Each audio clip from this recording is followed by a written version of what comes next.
नमस्कार दोस्तों, मेरा नाम है चिराग कोठी। आप देख रहे हैं क्राइम तक। आज हम बात करेंगे बिल्किस बानो केस की। मेरे साथ है परिवेश पांडे। क्या था ये मामला?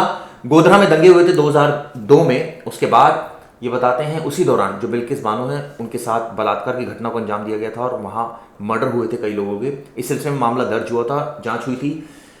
इसमें अदालत ने फैसला सुनाया था और आरोपियों को लाइफ इंप्रिजनमेंट की सजा हुई थी। दरअसल ये सजा हुई थी 2008 में, जिसके बाद लगातार जो है उससे पहले आरोपी जो थे वो जेल में थे, क्योंकि ये मामला 2002 का ही है। अब इस मामले में रिमिशन कानून को लेकर जो है एक बार फिर जंग छिड़ गई है, विवाद छिड़ गया है, क्योंकि गुजरात सरकार ने जो आरोपी हैं जो इस मामले के, उनको जो सजा वो 18 साल के आसपास जेल में उन्होंने बिता दिए थे, उसके बाद उनको अब छूट दे दी है सजा में और उनको रिहा करने का आदेश जारी कर दिया है। ऐसे में विपक्ष सवाल उठा रहा है सरकार पर, कह रहा है कि ये कैसे संभव है। दो कानूनों का जिक्र हो रहा है, वो तमाम कानूनों के बारे में बताएंगे। हमारे साथ परिवेश पांडे। परिवेश, जो बिल्किस बानो के अगर मामले की बात करें तो थोड़ा सा डिटेल में मैं चाहूंगा ये बताएं, उसके बाद फिर मैं ये देखिए बिल्किस बानो के केस में जो कि गैंगरेप हुआ था और उनके परिवार के 7 लोगों की हत्या कर दी गई थी, जिसके बाद ये केस सीबीआई ने मुंबई की स्पेशल कोर्ट में इसका फैसला हुआ था। जिसके बाद जो कैदी हैं जो सजा काट रहे उनके पक्ष में एक रिक्वेस्ट कई कोर्ट के पास कि इनको रिमिशन लॉ के तहत इन्हें छूट दी जाए, और इन्होंने इतने साल की सजा काट ली। फिर कोर्ट ने ऐसा कहा कि जो कि मामला तो सुप्रीम कोर्ट ने कहा कि जो कि मामला गुजरात का है, पहले तो मुंबई कोर्ट ने खारिज कर दी थी इस मामले को, लेकिन जब सुप्रीम कोर्ट ने कहा कि मामला गुजरात का है तो इसे गुजरात के गवर्नमेंट के और उन्हें इस पे 1992 के जो एक्ट है, रजिस्ट्रेशन एक्ट के तहत उसके अकॉर्डिंग ही डिसीजन लें। ये जो मामला हुआ था गुजरात में हुआ था, लेकिन इसकी जो पूरी ट्रायल हुआ था वो मुंबई में चला था। उसके बाद इस पूरे मामले में जो 92 के जो रिमिशन लॉ है उसके बारे में बताया गया कि उसमें ये प्रावधान है, उसके तहत जो है वो राज्य सरकार जो है उसको छूट दे सकती है। इसमें जो राज्य सरकार ने छूट दी वो 2014 के जो संशोधित जो रिमिशन एक्ट था उसके तहत दी, जो नया अमेंडमेंट आया गया 2014 में, उसके तहत दी गई। लेकिन सुप्रीम कोर्ट ने कहा था कि आप इस पे विचार कीजिए। 1992 जो बहस का मुद्दा बना है, चिराग जी आपने इस पे एक डिटेल खबर ली है जो कि हमारे क्राइम तक वेबसाइट पे हमारे नॉलेज सेक्शन में, वहां जाके इन्होंने एक डिटेल में लिखी, वो भी जरूर पढ़िएगा।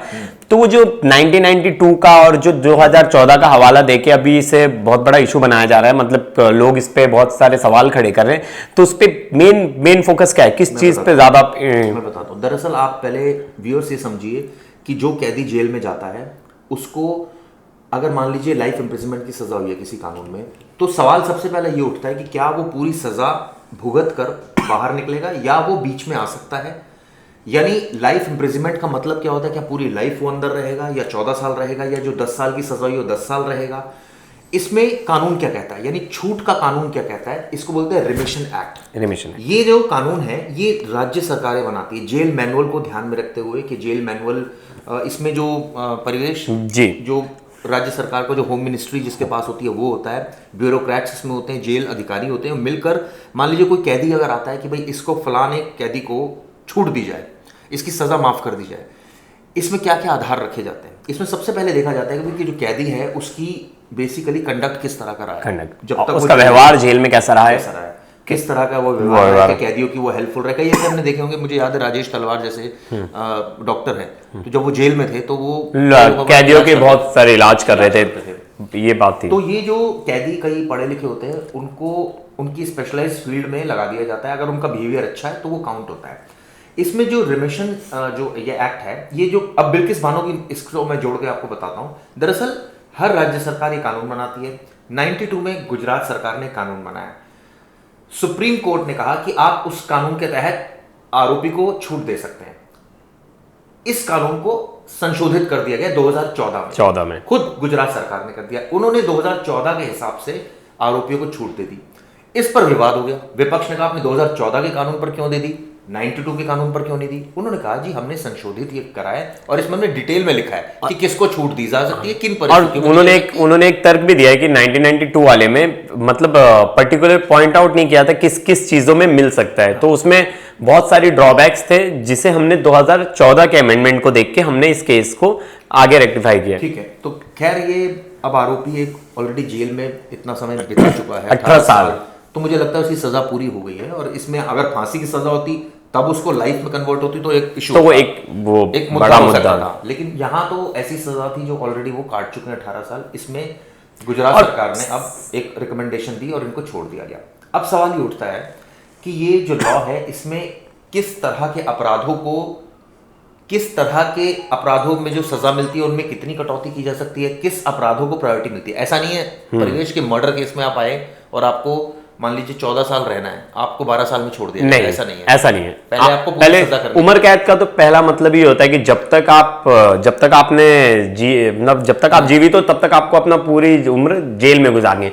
अब राज्य सरकार पे ये डिपेंड है, राज्य सरकार के पास ये पावर होती है कि आपका व्यवहार, आप कैसे जेल में, आपका कैसा पूरा आपका जो टाइम ऑफ पीरियड था वो कैसा था, आपने कैसे लोगों के साथ बिहेव किया, कैसा आपका आचरण था, सब चीज देखने के बाद राज्य सरकार कुछ लोगों को डिसाइड करते हैं। और स्पेशल डेज पे जैसे 26 जनवरी हो गया, इंडिपेंडेंस डे हो गया, ऐसे दिनों पे कुछ कैदियों को वो उनकी सजा को कम करके उन्हें रिहा किया जाता है। इस केस में भी जैसे अगर हम बात की जाए मर्डर केस में लेकिन ये नहीं है कि सारे केसेस में सारे केसेस में रिहा किया जाता है। बिल्कुल हीनस क्राइम, आपको पूरा उसको भुगतोगे उसकी सजा, बिल्कुल, उसके बाद सोचेंगे कि देना चाहिए नहीं देना चाहिए। ठीक इसी तरह कई ऐसे केसेस हैं जिनमें दे दिया जाता है, जिसमें कई बार जेल बहुत ओवर क्राउडेड होती है, उनको दिख रहा होता है कि आरोपी को बेल मिल गई लेकिन वो बाहर नहीं आ पा रहा है क्योंकि वो बेल बॉन्ड नहीं भर पा रहा है, उसके पास पैसे नहीं है।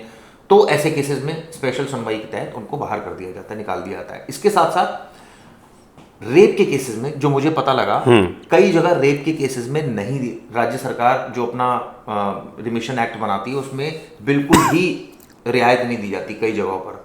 और ये कई जगहों पर है, जैसे गुजरात में अब मिल गई उनको 18 साल के बाद, लेकिन कई ऐसे स्टेट्स हैं जहां पर अगर आपने रेप किया है तो आपको पूरी सजा, उसमें कोई छूट नहीं है। और यहाँ तो गैंग रेप का मामला था, तो ये तो बड़ा मामला था।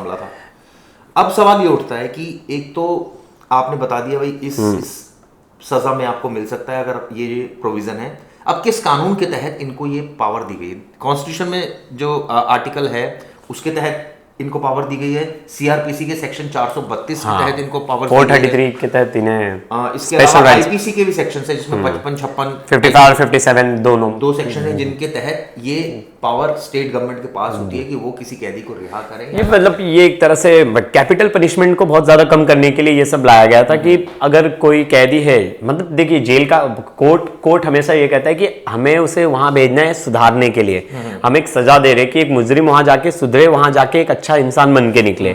तो देखते हैं कि अगर जिस मुजरिम को उन्होंने जेल में जिससे सजा दी है वो कहीं ना कहीं उसे 15-20 साल बाद जब वो जेल की सजा काट लेता है तो कहीं ना कहीं उसे उस चीज का पछतावा होता है। वो अपने पूरे उसकी बॉडी लैंग्वेज से लेके उसका बहुत कुछ लोगों का तो मतलब बहुत एक अच्छे थे, एक बहुत अच्छी स्टोरी थी। एक मुंबई के एक अंडरवर्ल्ड से जुड़े हुए एक आदमी थे जो कि जेल में जाके बहुत अच्छे आदमी बन गए। वो आगे मैराथन, रनिंग, ये सब चीज़ों में पार्ट लिया और उन्होंने आगे बहुत अच्छा किया। वो बच्चों के लिए एनजीओ के लिए काम करना शुरू कर दिया उन्होंने।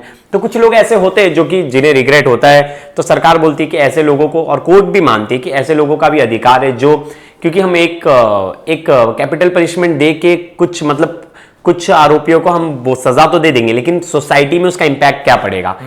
कहीं ना कहीं आप व्यूअर्स क्या मानते हैं कि, हाँ, व्यूअर्स से पूछते हैं आप लोगों का क्या नजरिया, क्या कैपिटल पनिशमेंट यानी किसी को फांसी की सजा उसको माफ कर देना चाहिए?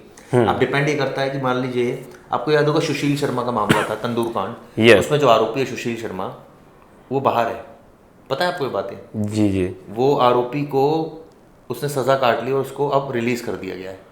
अब शायद उसको रिमिशन का भी फायदा मिला है। अगर ऐसा हुआ, अगर उसकी सोच में परिवर्तन आया होगा वो तो ठीक है, अगर नहीं है तो फिर और कोई तंदूर बन जाएगा। तंदूर कांड क्या था जिसमें नैना सानी को काट दिया गया था और तंदूर में उसको फ्राई कर दिया गया। इसके बाद इस मामले में कांग्रेस के नेता सुशील शर्मा को पकड़ा गया था, मुकदमा चला, ट्रायल हुआ, सजा भुगती, अब वो बाहर आ गए। क्यों? क्योंकि जो सरकार है उनकी तरफ से रिकमेंडेशन जाती है, अब ठीक है रिमिशन की। ऐसा कहा भी जाता है कि हर किसी के लिए रिकमेंडेशन भी नहीं जाती। जेल में तो बहुत कैदी होते, बहुत सारे लोग होते। आपको याद है कई बार इस मुद्दे को लेकर कई बवाल भी हुए, बहुत बार बवाल होते हैं। कई बार ऐसे अपराधियों को पैरोल दे दी जाती है जो बाहर आकर फिर क्राइम कर देते हैं। बहुत मैं आपको बताता हूं, जसिका लाल मामले में मनु शर्मा को पैरोल दी गई थी, उसके बाद बवाल मचा था। मुझे याद है उस समय युद्धवीर सिंह डडवाल दिल्ली के पुलिस कमिश्नर थे, उनका बेटा है प्रणव डडवाल, ये एक 5 स्टार होटल में थे, साथ में मनु शर्मा भी वहाँ था। अच्छा। क्योंकि वो पैरोल पर था, वो ड्रिंक कर रहे थे। उसके बाद वहाँ जबरदस्त लड़ाई हुई। उसके बाद वहाँ जब पता लगा कि डडवाल का लड़का है, इतनी पुलिस वहाँ गई थी। उसके बाद अखबारों में खबरें छपी कि ये पैरोल का मिसयूज कर रहे हैं, मिसयूज कर, और उसके बाद जैसे अभी पैरोल कैंसिल। दिल्ली का जो दंगा हुआ था जिसमें शाहरुख नाम का जो युवक था वो पैरोल पे आया, तो कितनी भीड़ जिसने मतलब भाई मतलब लोगों ने उसे एक हीरो के टाइप पे प्रेजेंट करके, वो पर्सनल काम के लिए नहीं, फिर एक पैरोल होता है और हरियाणा वगैरह साइड एक फेरोल करके भी चीज होती है, जिसपे फरलो करके भी चीज होती है, जिसपे अभी ये आए थे हमारे राम रहीम आए थे और उन्होंने भी फिर खूब बैडमिंटन खेला, बहुत सारे उनके वीडियोस वगैरह आए। तो मतलब बैडमिंटन अगर आप खेल रहे हो तो बर्दाश्त है, अगर आप शराब पी रहे हो तो आप सोचिए। लेकिन ये तो हो गई बात, लेकिन क्या नॉर्मल कोई अपराधी है जिसके पीछे बड़ा माई बाप नहीं है, उन लोगों को इतना जल्दी मिल जाती है? नहीं मिलती। और सबसे बड़ी बात है कि क्या अपराधी सुधर जाता है? जो ये बात है हाँ, कि वो बहुत जेल में इतना टाइम वो रहा है, और जेल में कितनी काउंसलिंग होती है, कितना क्या होता है, ये तो हमें पता नहीं। बहुत बार हम फॉरेन्स की मूवी देखते हैं तो उसमें ऐसा दिखाया जाता है कि अपराधियों की बैठ के काउंसलिंग की जाती है। हमारे भारत में कितनी काउंसलिंग की जाती है, क्या की जाती है? वो तो इसका मुझे लगता है दूसरा घर हो जाता है, फिर वो वहाँ अपना आराम से उसको कुछ लोगों तो आदत हो जाती है, उन्हें बाहर रहना पसंद नहीं, फिर क्राइम करके अंदर चले जाते हैं।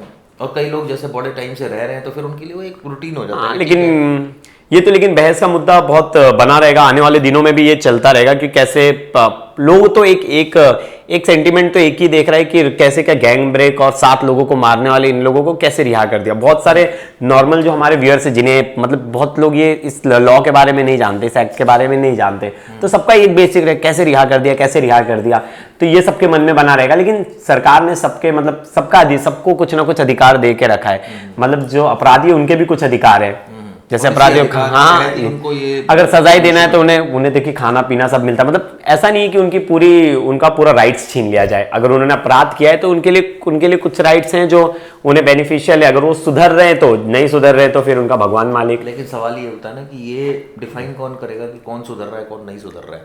ये जेल मैनुअल और जेल के कर रहे हो, ठीक है, लेकिन अगर जेल के अधिकारी तिहाड़ जैसे ये सुकेश चंद्रा केस में ऐसे हेल्प करने वाले हुए तो फिर तो हर किसी को मिलने लगेगा। मुझे लगता है अगर सुकेश चंद्रा पकड़ाता नहीं तो उसे भी मिल जाता थोड़े दिन बाद। तो आपने देखा किस तरह से हमने बताया आपको रिमिशन कानून के बारे में और क्या सरकार के राइट्स हैं, किस कानून के तहत सरकार को ये पावर है और किन किन अपराधियों को छोड़ सकती है, किन किन अपराधियों की सजा कम कर सकती है। इसमें सजा कम भी की जाती है, सजा माफ भी की जाती है और पूरी तरह से सजा को सस्पेंड भी किया जा सकता है। बहरहाल ये वीडियो दोस्तों कैसे लगा जरूर बताइएगा। धन्यवाद।